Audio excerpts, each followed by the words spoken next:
Things like the Jace, the Rise, have been rising in popularity as a form of answer.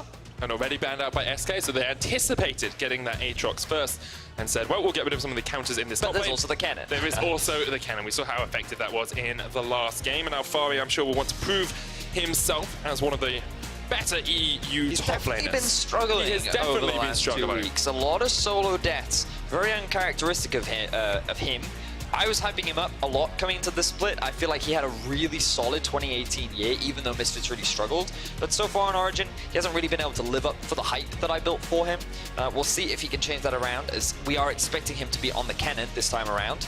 And unsurprisingly, Selfmade going to put a lot of high value on this Sejuani, something that he had fantastic success with against Fnatic when he landed all those great ultimates onto Reckless, and they're going to follow that up with an Ezreal as well. And Ezreal, I think, is one of those champions that more and more teams are realizing how powerful he is. For a while, I thought he was one of those champions that, you know, you get Triforce, you get like 1 or 2 items, and then he falls off, but he actually scales extremely well into the late game, going for things like the Seraph along with the Mana Mune as well, and you actually build a little bit more AP towards the late game, means that you hit like a truck thanks to the changes to his W, so definitely a very strong AD carry right now in the meta. Big fan of this Kalista pick to answer it though, alongside the Alistar. I love Kalista. I think Kalista Alistar or Kalista Thresh are some of the best aggressive bottom lanes in the league at the moment. And I like it because we haven't seen Patrick play it yet, and I've always looked at Patrick as this guy that can excel, but hasn't quite had the opportunity to do it yet. So I'm hoping this game is that chance. The problem I have with Kalista is she did receive some changes not too long ago. And one of the biggest things that I remember was that her damage to monsters, I believe, got cut in half on the Rend, which means that one of her greatest assets of being able to threaten things like the Baron in the mid game is gone. Because you've got to remember that Kalista is one of those champions that does fall off in the late game. You don't really build crit on her. Her strongest points are during the laning phase and in the mid game. So typically what you do is you build a lead, then you go to Baron at like the 25-minute mark, and then you can rush it down because, well, hey, you're Kalista. But now that that's much weaker, I just feel like her identity as a champion is much less obvious than what it used to be. I agree with that. She did also, though, get base damage and scaling damage buffs on that 9.1 patch where they reduced the epic monster damage to 50%. So she is just, in terms of skirmishing, in terms of team fighting, she will have more damage earlier on in the game. It's only slight, but maybe that's enough for Origen to get their second win of the LEC. Bans coming out in the second phase, though. Morgana Victor taken away by Origen. LeBlanc and a missed ban slash null ban here from SK Gaming. I'll make sure with our producers exactly why that's happened. So clearly what Origen are doing right now in terms of their draft is they've tried to get themselves a strong bot side of the map. The cannon into the Aatrox is ideally what they're expecting towards the top side, so they have 2 winning matchups. Ooh. They're also going to run the Kayn into Sejuani, and this was a jungler that we've been seeing a lot over in both the LCK and LPL. I say a lot, has been kind of rising in popularity, has been showing his face a little bit more, because against Sejuani, you can't really get punished for your weak early game, which means you can farm, get to that red game state where you are a monster in the mid to late game. You're extremely tanky, you have a huge amount of sustain, you're very disruptive in team fights, and you can be very powerful, but only once you've gotten that evolution. We're looking to see how quickly that Rust can come out. That was an intended misban from SK. They didn't lock in a ban in time. They will pick the Vladimir, assume that Pyrian will be taking that in the mid lane. Of course, could go up to Whirlib in the top. Still a little bit of flexibility there. And now they need to round it out with the support. I like Braum. Braum is a strong pick. Works well. Braum is a good support. Yeah, very solid, very well-rounded. He doesn't have the best roaming, which is what I think you should try to pair up with an Ez because of how good he is in the 2v1. But I guess they want a little bit more defensive power considering they're going up against a Kalista Alistar. It's also a really good follow-up on things like the Sejuani engage, but you can see that SK have actually got a very solid team fight comp. I think they've got really good scaling with the Vladimir and the Ezreal, and they've also got a pretty solid mid-game spike too, so I think they're kind of playing towards their strengths, so we've seen a lot from them. Whereas Origen are just going very much towards trying to win lane. They've got a lot of strong side lanes. They have decent scaling with the Yasuo and with the Kayn as well, but I do think they're a little reliant on getting ahead during the laning phase, given that they have picked the cannon towards the top side of the map, and they also have picked the Kalista and the Alistar as well. Actually, really interested to see this Yasuo pick as well. It seems like a much more aggressive draft coming out from Origen. Want to do more in the lanes. Cold needs to be ganking, needs to be getting into skirmishes to get towards that evolution, towards the Rust. I mean, I'll be honest though, Medic, like, this draft from Origen, the win condition doesn't seem abundantly clear to me, because it feels like they've got a mix of everything in here. Okay. They've got strong bot side of the map. They have like good scaling with the Yasuo. Like, they have decent team fighting, but you kind of want to have the Yasuo playing off on a side lane a little bit more. Like, I guess the argument could be made that they want to just try and force fights in the mid game. Their AoE is pretty effective with Kalista Cannon, with the Alistar acting as their front line, and if you have all the disruption from a Kayn, it can be pretty effective. But I also think that they're kind of relying on the fact that the Kayn can free farm. Yasuo, in theory, they clearly believe is a good matchup into the Aatrox, and they're happy to pick it. And so that they're hoping that they can just get that free scaling and get to a point where they can have through items and out damage. So I'm interested to see how this Origen composition works. It's definitely quite unique, not what I would expect, but the SK comp seems very more classic. It's very straightforward, team fight, good scaling, have a solid mid game, have a good late game, and again, our eyes will be falling onto Selfmade to see how much of an impact he can have in terms of the early laning phase. Will he gank top? And then afterwards, will he gank bot? Those are the important questions when you watch Selfmade, because that's exactly what he does. Every single game, without fail, pretty much. We're going to jump onto the summons. Let's track their junglers, Medic. Let's see what they're up to. Let's look at them. Selfmade. At the moment, Selfmade, he's in the mid lane. Right. He's on the new skin. Okay, we're a little early. He is running the new skin, yes. But it's a little early. Look at that Porky boy. Like one person in the crowd just giggled at that. It's not my favorite Sejuani skin, though. No? I like the, I think it's Battlecast. Is it Battlecast Sejuani skin? The one where she rides a bear. Oh, that's like the northern tundra one. Yeah. Miffy getting the cowbell in. Do you want to sing along? He's giving you a beat, Betty. No, well, the cast hasn't gone goofy enough for that just yet. Okay, so junglers, where are they going to go? Selfmade does always go top. Yes, that's always his first gang. You'd expect him to start bot side. That's exactly what he's doing. Well, Cold is starting top side. Careful, he's grouping up with Dreams and Crown Shot. They may be looking for a delayed invade here, but it actually looks like Cold. Where is he, Path? He's putting a ward in the river, and it looks like he's going to do Solar Raptors into red. So he's going to do a more conventional jungle start with the Kayn because of how strong he is. And SK, they're going to go away in for the blue. an invade. This is a really nice invade. Obviously, Braum Sejuani is a powerful level 1 as well. So what SK are actually doing here is they're splitting the map. This is something that XL did back in week 1. And the reason why you do this is because it allows your jungler to play towards one side of the map, whereas the other jungler is forced on the other side of the map. So Origen should have full information, given the fact that Crown Shot and Dreams have just walked through the river, that Selfmade just stole his blue. This means that Cold will go from his top side red into the enemy top side blue, and while this will force Warden to play defensively, it means that Patrick and Mithy don't have jungle support. So we'll see what they try and do with this. You can typically, Patrick and Mithy will try to play more on the defensive side. They have to respect the fact that there is a jungler towards the bottom half of the map, but they're trying to rush that level 2 and mitigate the risk of a gank, because if Patrick and Mithy are already at that level 2 state, then it obviously becomes a lot harder to gank them. It definitely does. Now, I do want to actually look at Cold quite a lot in this early game, because up until now, what we've seen from Cold is not aggressive jungling. He doesn't force skirmishes, he doesn't tend to force fights that much. He actually has very low jungle proximity with his team as well, doesn't spend that much time near his laners, and you can't really do that much on a Kayn, because you need to be picking up those soul shards, you need to be getting towards that transformation.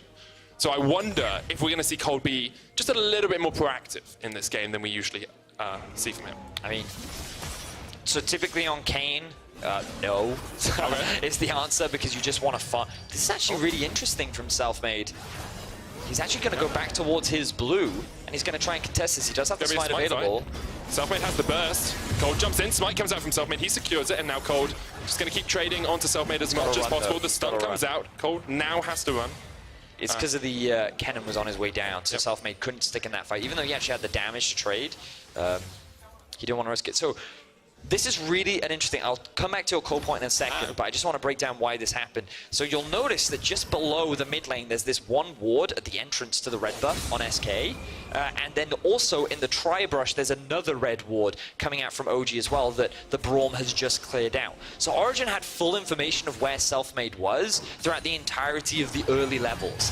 This meant that Selfmade couldn't really control the bot side and threaten a gank because Origen knew exactly what he was up to and where he was trying to play. So rather than just stick to his bot side, he said, well, you know what? I'm going to go check if my blue buff has been done. Yeah. So he then makes his way back up, and it's just an efficient use of his time where he ends up getting all 3 buffs, and now he has a level advantage over Cole. And he even has the extra Razor Beaks, the extra Scuttle Crabs, the extra Krug, sorry, and the extra Gromp. You know, Cole's jungle is pretty much cleared out. His Razor Beaks have just respawned, but didn't really have anything he could do for probably about 30 seconds. And this really sucks for a Kayn as well, because he's actually quite mana dependent in the early levels. He spams that Q, it costs quite a lot, which means that it then gets much harder to be impactful in the early game. And the thing about Kayn is his base stats are very weak, and so he's not really a high impact ganking jungler in the early game.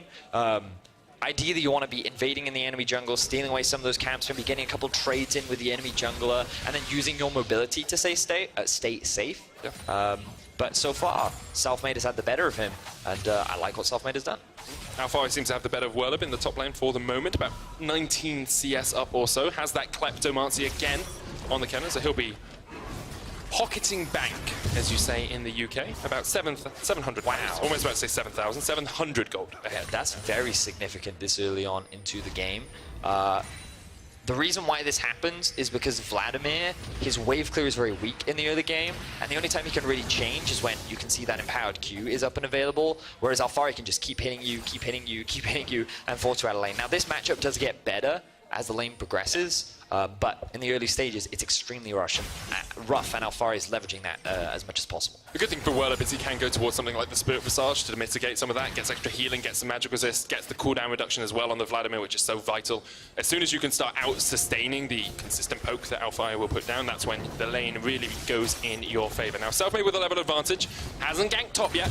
We are 5.5 minutes into the game, so would have expected it by now, but instead waiting to get towards that level 6. Cold secures his own Gromp, and the junglers meet once again, but not too much is happening. Teleport used by Crownshot to get back into the lane. He has the Sheen first, not completed the tier on that Ezreal yet. So remember that, gank in mid. Nukeduck puts down the wind wall, pulled back by the chains though, Selfmade looking for the chase. Nukeduck will just chuck out that Steel Tempest Tornado. So remember, if you're playing Kalista, your goal is to win the 2 versus 2, right? Now, he is behind in farm. He's also behind in gold. Now, I will give them that around level 6, maybe that kill threat will increase. I haven't seen Kalista in a long time. She's had a lot of changes since we've last seen her in competitive play, so I'm not going to pretend that I am a well-versed expert on Kalista, but what I do know is that typically, if you pick her, it's to win the lane and then to transition into a strong mid-game. And you already talked about her base stats were buffed. That should make her even stronger in the early game, but so far, SK have been playing very defensive. They've been farming from a safe distance, and they're actually ahead in terms of farming. Because of the Kleptomancy, Crownshot's even further ahead in terms of gold. I think the difficulty as well is, like, how do you actually play aggressively in this lane, right? Yeah. If you jump on the Braum, he puts up the Unbreakable. You don't really get that much damage down, even though you get some Ren stacks in the end. If you jump on the Ezreal, he jumps away. So you can't really get that chase off. I agree with you. Level 6 is probably where we'll see Patrick and Mithy try to be a little bit more aggressive, but they do need to do something. Here we go. On the Ezreal, he still has the E to get away. Mithy's going to take some damage in response. Dreams puts up the wall, and it ends up being a relatively even trade. Yeah, relatively even. Dreams can just jump back to safety, but we need to see more of this from the OG bot lane. You know, we had question marks in the draft about whether or not what the goal of this duo was. They picked it pretty early, and it was in the first rotation. And they need to make it work. But on the bright side for them, they do still have Alfari dominating the top side of the map. Definitely a much better laning phase compared to what we've seen from him over the last 2 weeks. And he's really putting the pressure onto Whirlip. Not only is he getting a lot of Kleptomancy stacks, but he's already taken down a turret's plate as well. So he's farming up very nicely. He's on his way to a second. As you can see, almost 8,000 gold, lead about 900 or so in that top lane. Now that we've started to see, you know, the level 6s come out on these junglers as well, I expect maybe a gank or 2 to occur. Selfmade with the Glacial Prison has shown us how effective he can be on this Sejuani. You just have to remember back to the Fnatic game on day 1, the first game of the LEC, to think about how much he can do on this champion.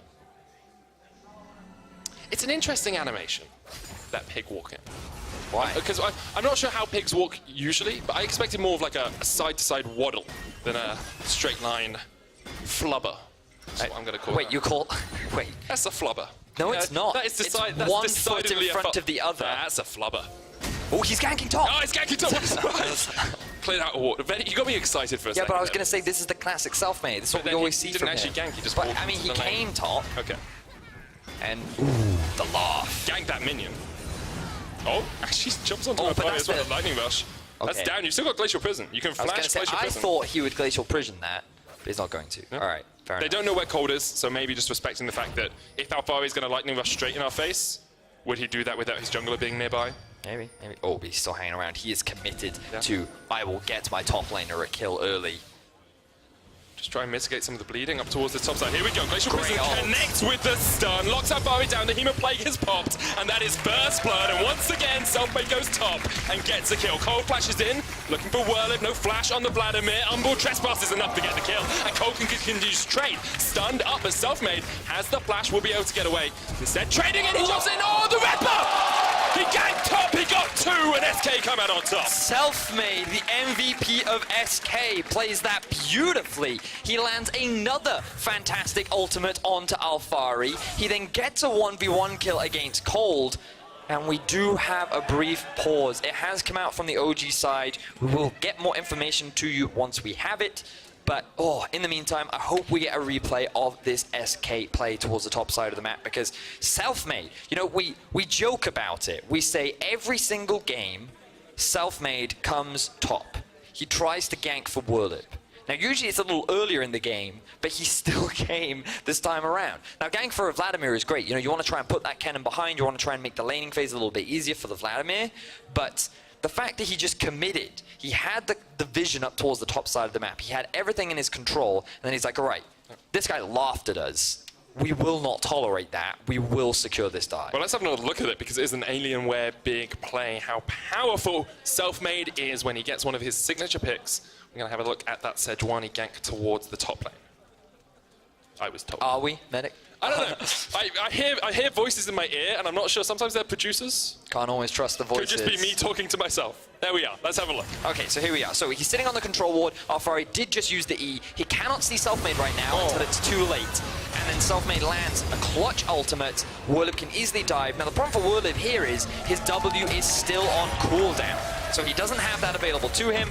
That means that Cold can drop the full combo, get the execute. And the mistake that Cold made was trying to 1v1 a Sejuani. And in the early game, Self-Made has a surprising amount of damage with the red buff and the E as well. Even hides the Q animation within the flash there. Yeah. That was pretty... And yeah, he held the wave. He held the wave, so that's actually pushing towards his top laner too. Self-Made. Man, this guy, this rookie joining the league, he made a fantastic performance in week 1.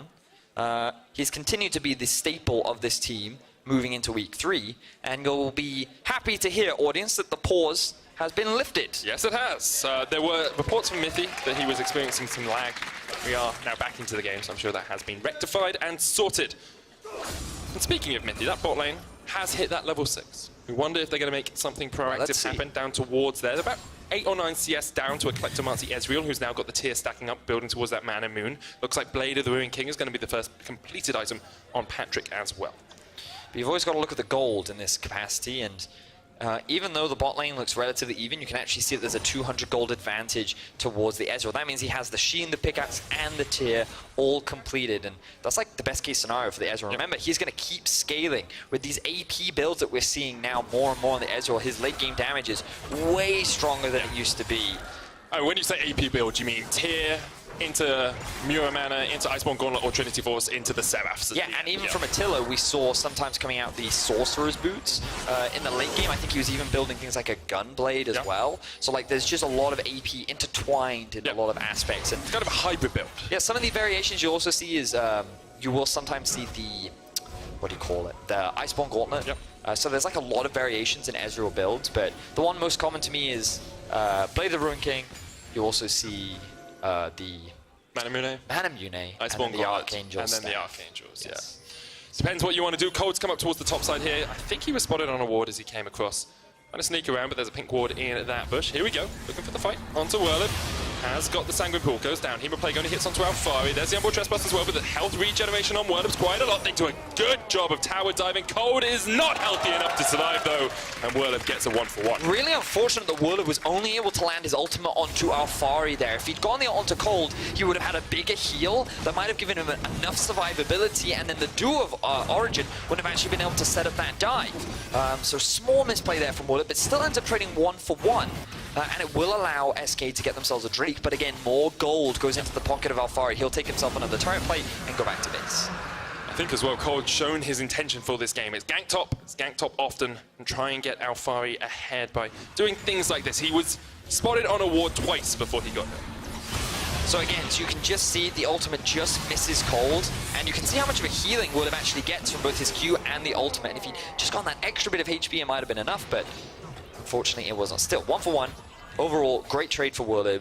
And again, I'm a little concerned for Origen, just because playing towards the top side, I don't think they need to. Alfari's already doing very well. He's winning this 1v1. He's building up a big gold lead. And right now, the gold advantage that OG is sitting on comes from the top lane. That's about a 1,000 gold advantage that Alfari has in his back pocket. So trying to snowball that, I don't think is as valuable as actually trying to get your Kalista and Alistar ahead. I mean, that makes sense to me, especially since we talked about it in Pick and Ban. We want to see them win the lane. We want to see them win top lane and bot lane. And at the moment, they're only winning top lane. They need to do something down towards the bottom lane, you feel. Maybe there's something about the Kalista that we have not anticipated, that we don't know, that Origen have planned for, but... So that's why I'm kind of reserving my judgment. We're slightly reticent about saying this is entirely wrong from Origen. Yes. I think our concern is... I'm skeptical. We have seen Origen play this style before, not make big leads off lanes they should have made big leads, and then lose because they just die too much and lose team fights later on in the game. It's true. So that is the concern if you're an Origen fan right now. And SK have this team fighting composition. They have all of the strength they need to win team fights pretty well at that 2-3 item point. I think we're going to see a team fight right now, man. Yeah, Mithy, not going to be pulled in by the Infernal Chains. Doesn't land the knock-up. Then he goes in with the flash. Patrick coming in from the side as well. Straight onto the Callisto. Once again, Selfmade finds his mark. That prison is a homing beacon for the backline, and 3 members of Origen fall in a heartbeat. Selfmade is just insane. This man has like homing ultimate on Sejuani. By far one of the best, if not the best Sejuani player we have here in Europe. This guy just I think we need to name it something, because it's like the slide and glide, right? Like he slides in, he chucks it in like round the corner. He almost bends the bullet of the Glacial Prisoner every single time. What about the Glacial Maid, or I don't know? We got to get his name has got to be in there. Okay. How consistently he lands them, but Selfmade is a difficult name to use. It's really tough. And the last time we named something after an EU player, they took it out of the game. Wait, what was that? The Tom Kench save. You can no longer save someone. That's true. That's very, very true. It's a shame. All right, so we'll let him think of the name at some point. Yeah. But think of it at home, guys, because people online are very creative when it comes to That's true. That's true. So maybe the fans at home can come up with something, but definitely, again, the point is to reinforce how good Selfmade is at Sejuani, right? And we talked about at the beginning of the game, which is that when stuff happens for SK, it happens off the back of him. And this all starts because they're invading on the red buff. They have push on the top, which means that Whirlip can get hit first. And while Ezreal isn't there, they still feel confident because it's actually a 4v3 before Yasuo can get involved. And because of Selfmade landing that ulti onto Patrick and him not being able to do any damage in the fight, he couldn't even use any of his summoner spells. It means that SK immediately converted into a big numbers gain and they win the fight. So now they're 6-3 in kills. That's a pretty hefty gold lead they've got. Yeah, 15 minutes in, well, it's about 400 at the moment, Vedius. But remember that it's Alfari who has the gold lead, and if you remember that, if you kind of look at the deficits everywhere else, mid has an advantage now for Pyrion. Bot lane has a big advantage for Crown Shot, and the jungle as well advantage for Selfmade. So even though the gold looks close, SK actually have bigger advantages elsewhere on the board. 15 minutes in, here's the transformation, and unsurprisingly, it's Rust. We are playing competitive play. Don't usually see the Shadow Assassin. As Daniel Dracos likes to say, this is when he becomes a champion. He now has way more crowd control, he's a lot more relevant in the game, he's very impactful, and I definitely think that he is...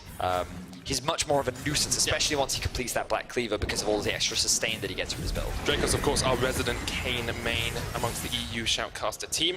Rift Herald used mid, and this should be a pretty easy take for SK. They'll open up the first turret of the game.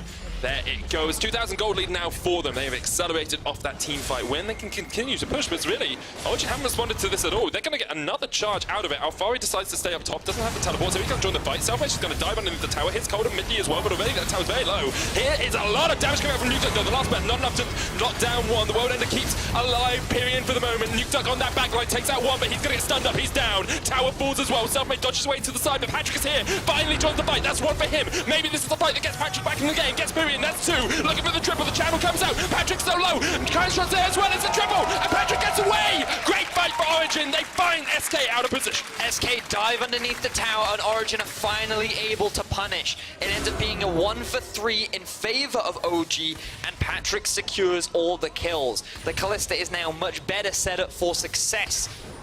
And SK, they just get a little too overzealous. Patrick's like, okay, I'll come in. Maybe Callista not the best in lane anymore. Maybe Callista couldn't get that level 6 that we wanted, but if you're going to feed me 3 kills underneath the tower, I will take that gladly. Now, Inferno Drake on the cards for Origen with their first of the game, but look at how that gold's evened out, Vedius. A second ago, a minute ago, I was saying 2,000 gold lead for SK.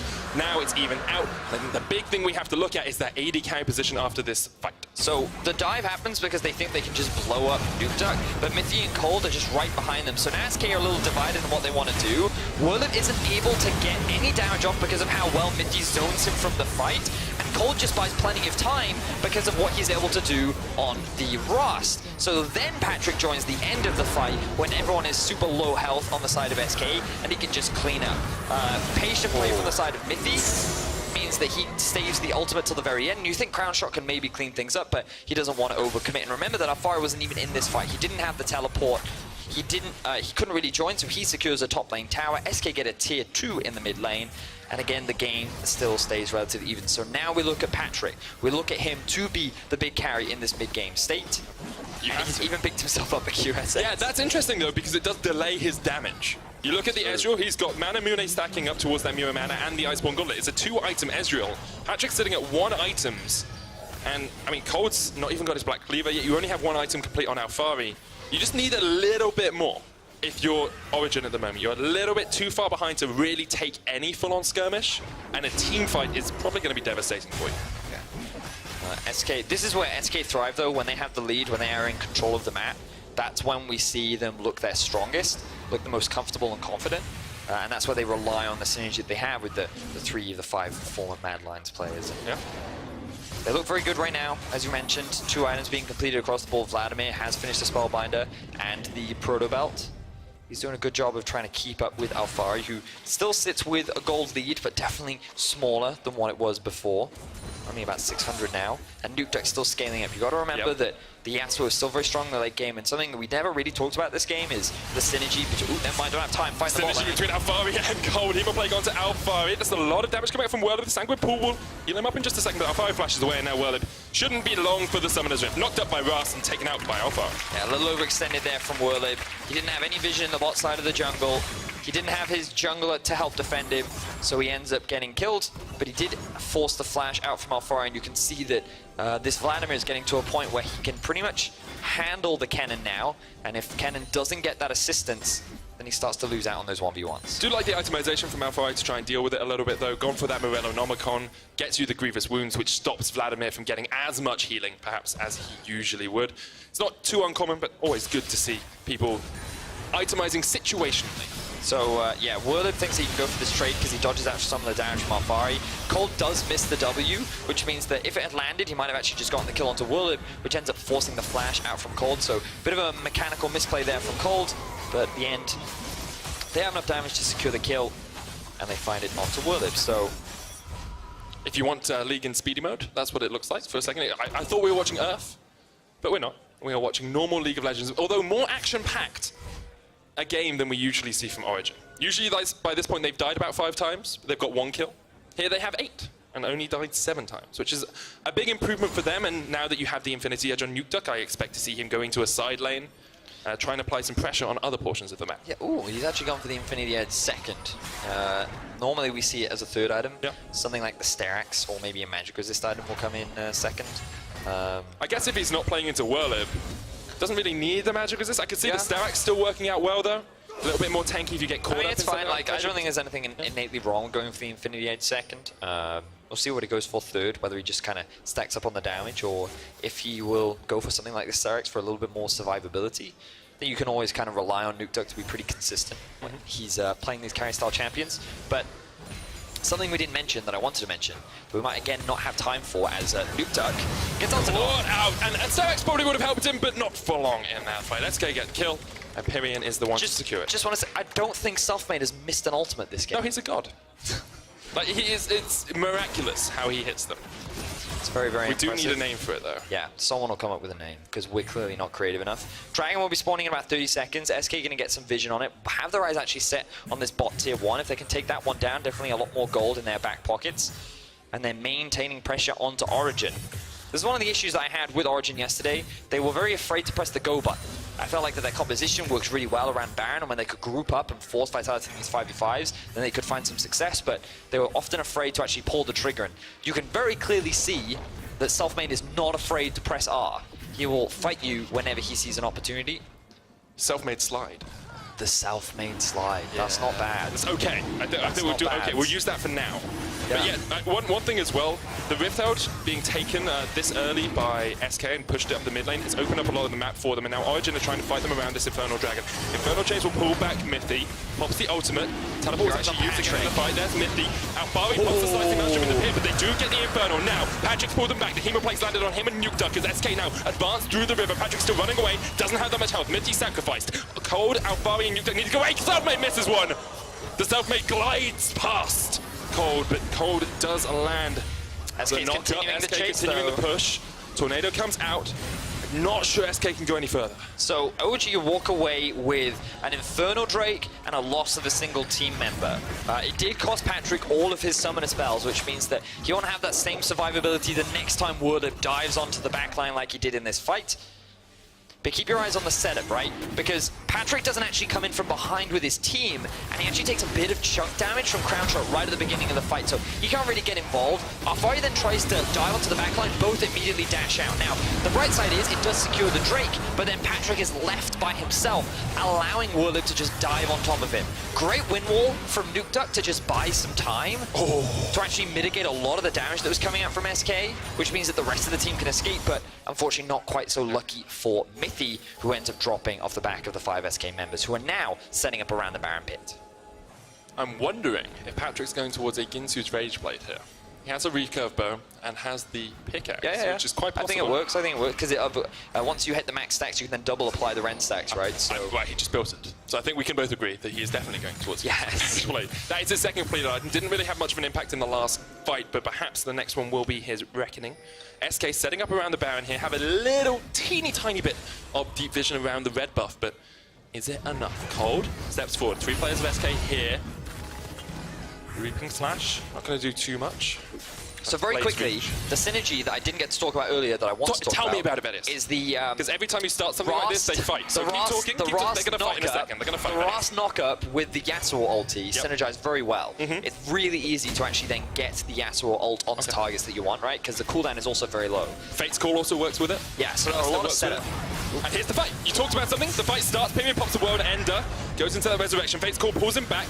Nukeduck not close enough. Another miss on the Glacial Prison. They catch out Crown Shot. He's going to flash and jump away. So makes zoning out Nukeduck towards the top side of this. Uncle Trespass on Crown Shot. That's one down. Origen find a good fight in their own jungle. Now they're going to turn towards the Baron, but can SK fight around it? Will Origen just start it up straight away? They do have the Callista. Still does do bonus damage towards those epic monsters. Massive misplay there for the side of SK, trying to invade into OG's jungle. They've just went golden. That's another big misplay. Huge. SK making all these mistakes. Look at He's got Mithy on the flash flank. out. He's got flash out. The Mithy here with the flank. Slicing Maelstrom comes out. They catch out Dreams. Dreams jumps away. Pops a great Glacial Fissure overboard. The Hemoplate comes out as well. Worms go into the backline. Nukeduck's low. Last breath. Enough. He's still alive. The Hemoplate didn't do enough work, but that's Nukeduck down. And now Pyrian having to run away from Patrick.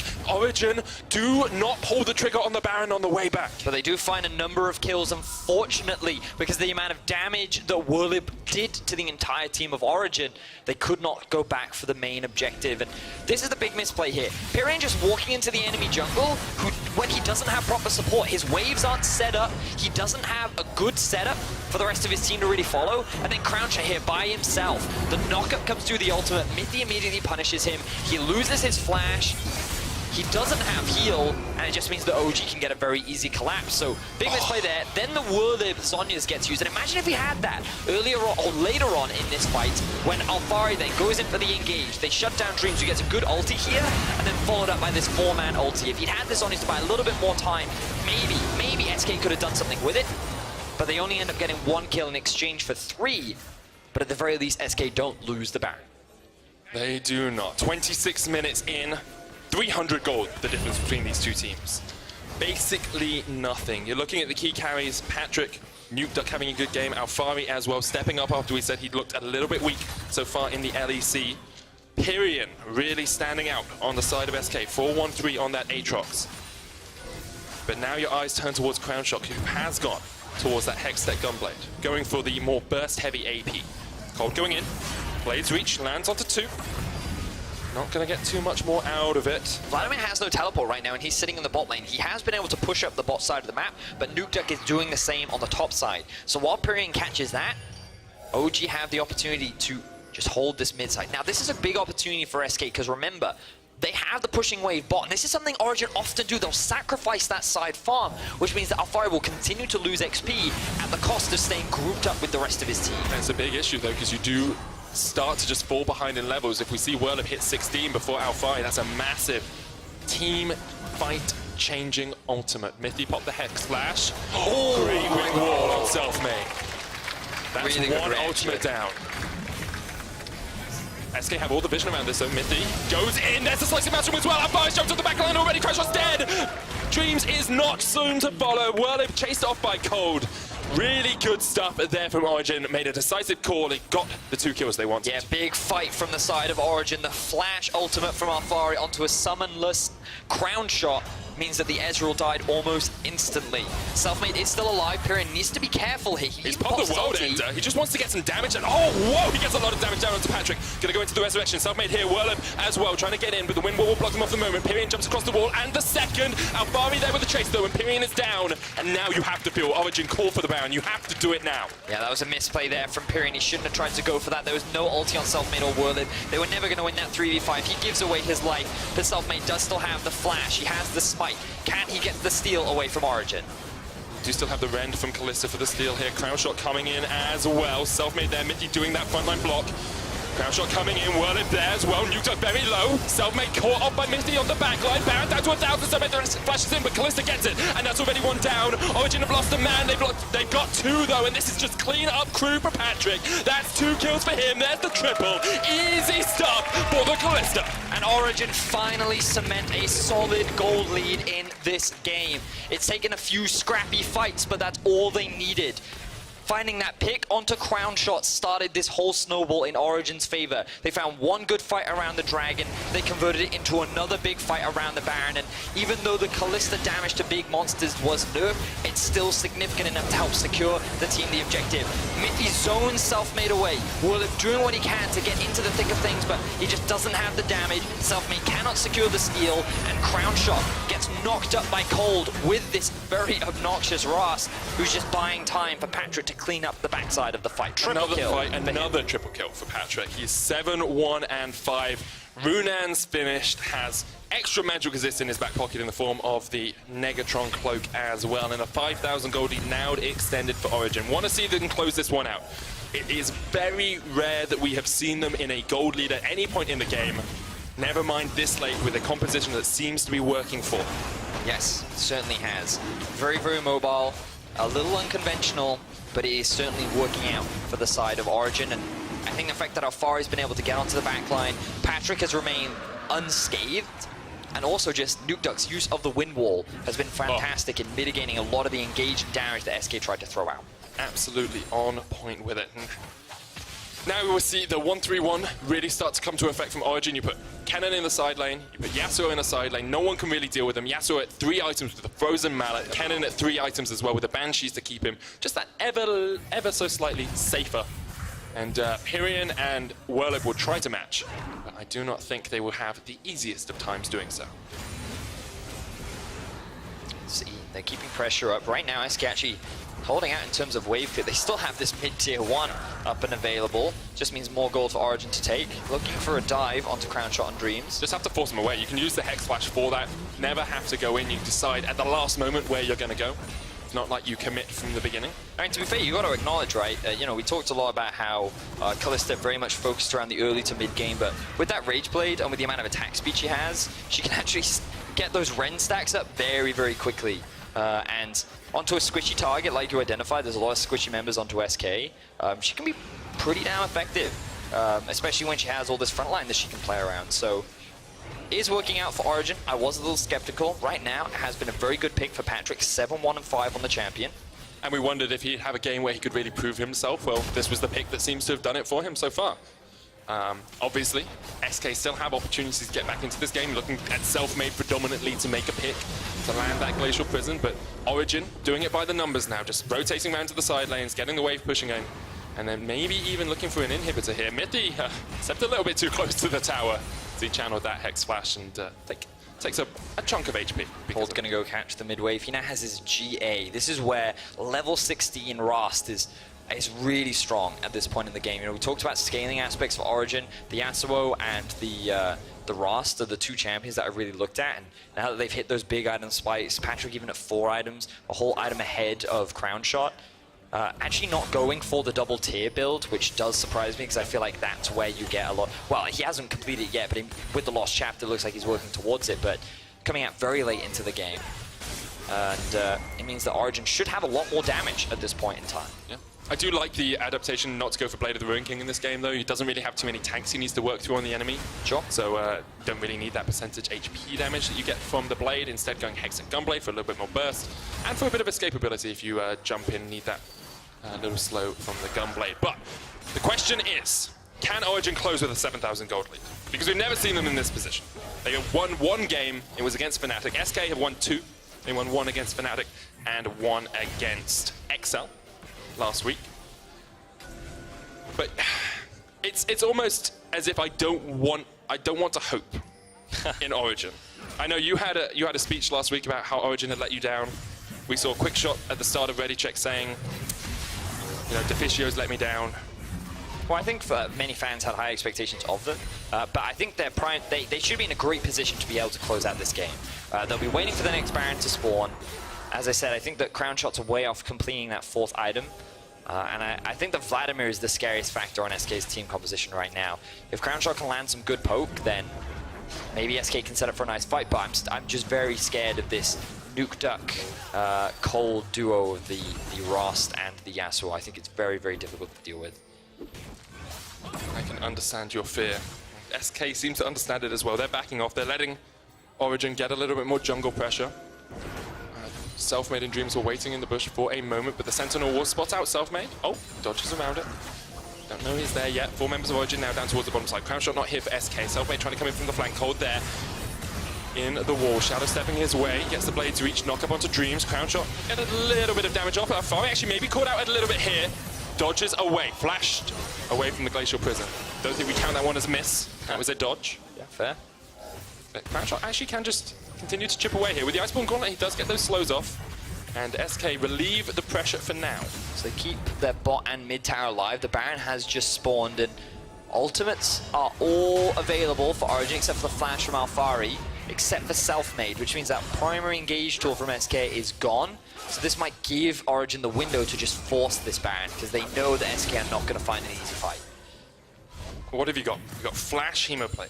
You've got World Ender still available on Pyrian. You've got the Glacial Fish. You've got Cold stealing away a blue buff. Level 17 now on the Rast. Definitely scary. Joint highest level in the game. Oh no, wait. Alfari and Nuke Duck are 18. Yep. No one on SK 18 yet. Still no 16 for Selfmade either, so it doesn't have the upgrade on that ultimate. Now, the rest of Origen are actually going back to base. SK might not know this. Well, they obviously don't know this, because I thought they could have tried to rush down the Elder. They know they're not at Baron. That's the important thing for them at the moment. Yeah, I'm surprised Origen didn't actually clear that one out, given that they just had control over the river. Good damage coming out from Crown Shot there. But yeah, with both Elder and Baron alive, this makes the decision-making process a little harder for both teams. Typically, you want the Baron because it's easier to siege with, whereas the Elder Dragon offers you a lot more teamfight value. Here we are. Ooh, Dreams. Gonna stumble into Cold. Straight into Cold. TP comes in straight behind them as well. Looks like Origen just won the fight. Alfari there. Crown shot maybe a bit out of position already. We see Dreams go down, and the fight out on the top side is huge as well. Patrick just opening up onto Whirlip. Hemo play comes out. There's the stopwatch as well. It's a double kill for Alfari. Crown shot's dead. Patrick's cleaning up on the other side as well. This is too easy for Origen. They take down everyone but Pyrian, and they can turn their eyes straight towards the Baron. Yeah, Origen just melt through SK here. I doubted the late game damage, but again, it was the cannon with the death cap completed. The fact that it split off into small skirmishes, you showcase the power of this Rast in the late game. And Origen, they don't even care about the Baron. They want to try and break into the base of SK. There are 3 members dead, 20-second plus death timers. Origen looking to get their second win of the split. And might even just be able to close it out here. Inhibitors down.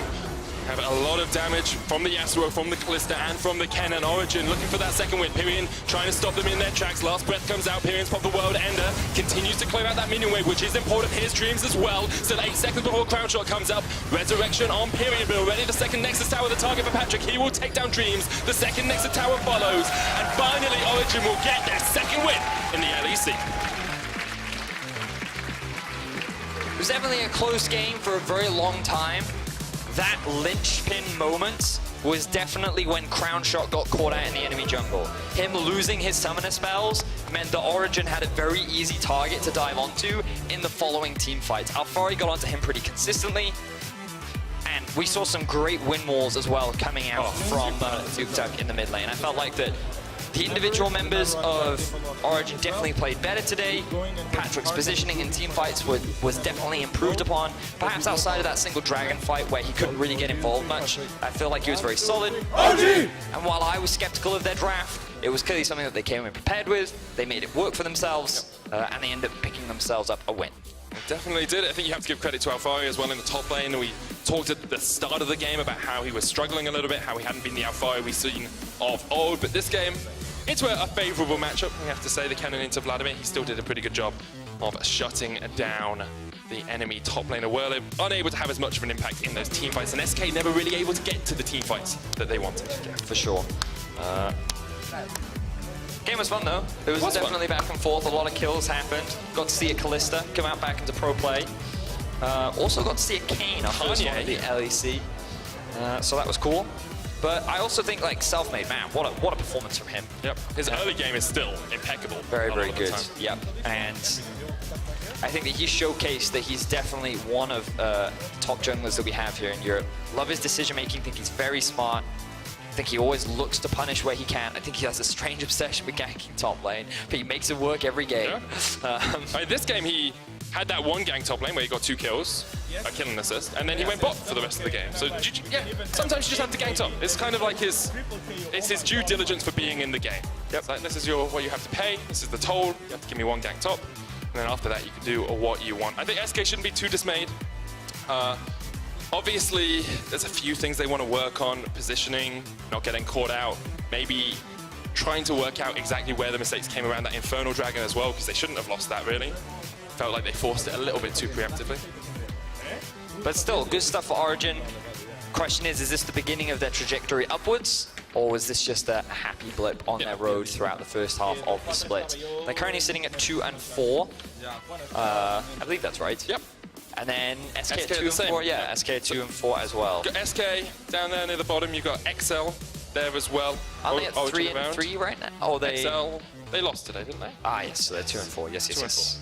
So we've got a couple of teams at 2 and 4. So we are getting a bit of separation now in the standings across the league. I think we have kind of a defined top 5 in Misfits, G2, Schalke, Splice, and Vitality. Yep. And then underneath that, you're looking at your Origins, your XLs, your SKs of the world. And underneath that, at the moment, you're looking at your Fanatics and your Rogues, of course. Yeah, that's true. Very, very true.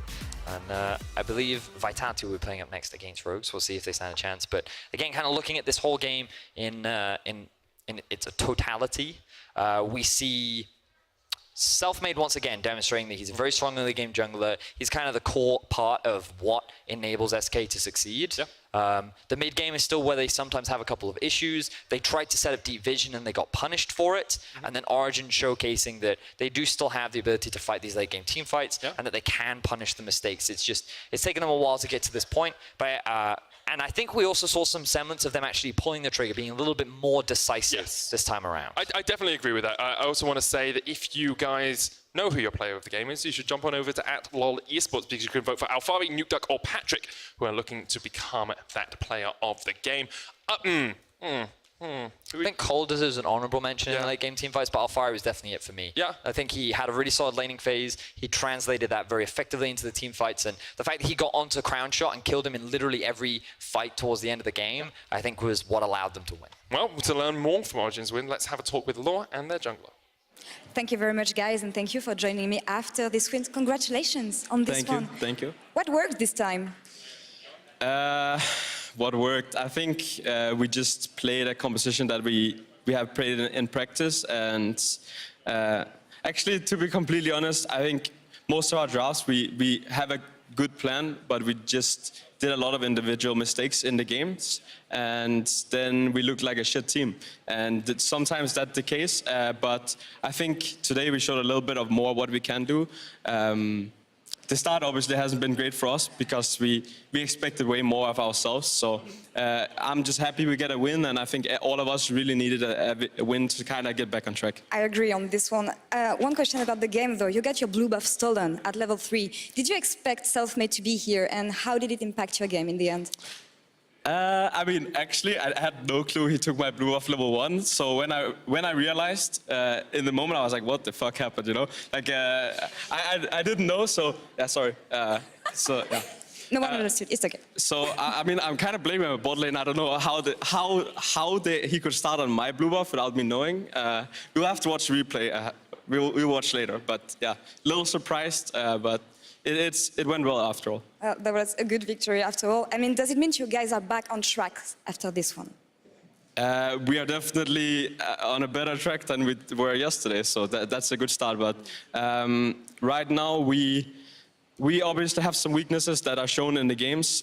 We do some mistakes that usually we would never do, and we are maybe not as aggressive as some of the other teams, but we are trying to figure out what we are good at and what we want to do, and for us it just is a little bit slower than some of the other teams, but I have a lot of faith in our team. We have super good players, and I know we will get there at some point in this split, and so it will just come eventually. I think all of us know that it will happen like that. As long as you have confidence, you're heading to the right direction. Thank you for joining me. All right, they're being loud. No worries, no worries. And we're going to toss it to post-game with Trevor. Take it away. What the where's my blue buff? No, of course, we will talk about it in just a moment or two. I do want to introduce Dracos as the resident Kane expert. Yeah, because you are a lot of Kane. And you are a little bit of a Kane, I mean, you are a Kane one-trick. Yeah, so you suck at everything else. It's true. I one-tricked this champion for a couple hundred games, and I have very strong opinions on how it functions in pro play. I've never seen you so animated about a single really champion. care a lot Okay, give me about sweeping statements of the entire game, and then we'll break it down play by play. Okay, so first off, Cold had one of probably the worst early games you can possibly have as Kane. He was absolutely out-jungled by Selfmade. The level 3 blue buff is the most important part, and as we look back on it, the reality is Cold doesn't know that Selfmade is going here. Selfmade contesting this ruins Cold's entire early jungle path. Kane is not a good duelist early game. His biggest strength is his mobility and his ability to sneak in and steal jungle camps. He's an incredible counter jungler, really trash duelist. So Selfmade taking camps away and getting a big lead is crucial here. This play, while it does look awkward, is another important thing to note about Kane. Kane, unlike other scaling junglers and options, has to fight to get his transformation. So the fact that he, for all intents and purposes, runs it down in a couple plays like this, you saw in an earlier top lane play as well, those two plays back-to-back actually give him Shadow Assassin. Now that does put him in an awkward spot because he has to wait 4 minutes to get Rost, because if you go Shadow Assassin, you're trolling. Just Rost is insane, it's broken. Shadow Assassin very bad. I believe the quote was, Kane is 70% of a champion, Rost is 1.5. Yeah, Rost is busted. So he has to exist in this horrible early game state where he just farms and waits for these plays. But really the reality is that the reason that Cold got to look so good in those late game plays is because Alfari was so dominant in lane that he let him set up some of those dive plays, that he let him move up there and kind of take some of his laning advantage and his strength and put it into the Kane.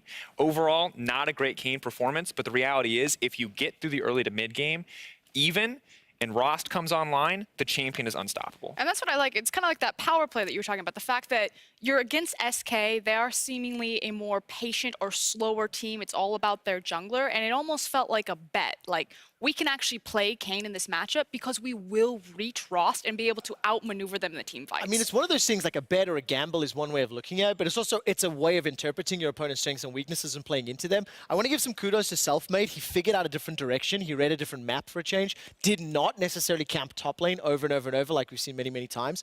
We do actually have another replay of another team fight playing out a little bit later in the game where Patrick starts to pop off. And this ends up being a triple kill for the Kalista. But talk me through not only the SK engage, but the OG counter. And it's also the fact that at this point, Cold has the Rost, and he's also going to do a lot of damage and a lot of work into this team fight. But like you said, the big benefactor is the fact that Kalista picks up the triple. I think he also picks up a double close to this, because by the end of the day, Patrick was hitting really hard and ahead of clock, and a champion that would normally fall off on her damage output was pretty much right on time to actually be a significant factor in this game for much longer than we're used to seeing Kalista. Yeah, especially when you can see Crownshot was not with the team when they were pushing. The reason I highlight that, Crownshot missed a fair number of team fights. Did not have the impact that was expected of him to be competitive with Origen in this game. Soft statements. And to be fair to him, it was definitely a rough game from the Ezreal, and particularly the last team fight was the most glaring issue. You can go back and watch it on the VOD if you want, but he eased in aggressively into a Rost. Instantly dies. And you die instantly, and that's the reality. Is that was around the Raptor camp, right? Yes. The thing about the Iceborne Gauntlet and that Ezreal build is that it's actually very hard for Kayn to get on top of you without the movement speed steroid. So you are actually safe as long as you don't come to him. But the second you leap into his range, the cooldown on that Reaping Slash is so low that he just sticks on top of you, and if you try to E out once he's on top of you, he uses the ulti, he follows you, and you're dead. Also, different iterations of the build, going for the Gunblade as opposed to having the double tier that late in the game. It was like 35 minutes, and he didn't have the double tier stacked up. I believe was maybe starting to build it. Yeah, he had the Lost Chapter, like he was going to go for the build, but the tier is the more important component and Rost there. was like so unkillable by this point anyway. Listen, we do have one more Baron, one more replay. It is at the Baron, and this is Origen picking that one out, and it's just, there was more icing on the cake the later this game went, and Origen just seemed to accelerate the tempo despite what was a pretty close opening, and all credit to Nukeduck and those wind walls. They were game-changing as the fights broke out. And it worked so well against a lot of the damage and the composition that SK had put together. When you think about the Sejuani ultimate, the Ezreal ultimate, if Yasuo was ever grouped up for those team fights, he was constantly denying so much damage. Because the only way that SK had into that is they thrown out their line skill shots, and then hopefully the Hemoplague is amplifying all of that damage. And it felt like SK never got that massive damage nuke. And so from there, the sustained damage from Origen's comp just won out in the day. And really, the Kayn story is a very small piece of this game overall. The bigger story is how OG played around Patrick and how they protected this guy, and how it never felt like SK could shut that damage threat down, because Kalista makes tanks look stupid. She dashes around a Sejuani. You feel like an idiot when you play against that champion. And we saw it, that once Origen had any form of momentum and Kalista got to free hit, the game was just over. Well, very competitive, very fun to watch, especially with the Kayn interactions early game into late game. Thank you very much for that one, Dracos.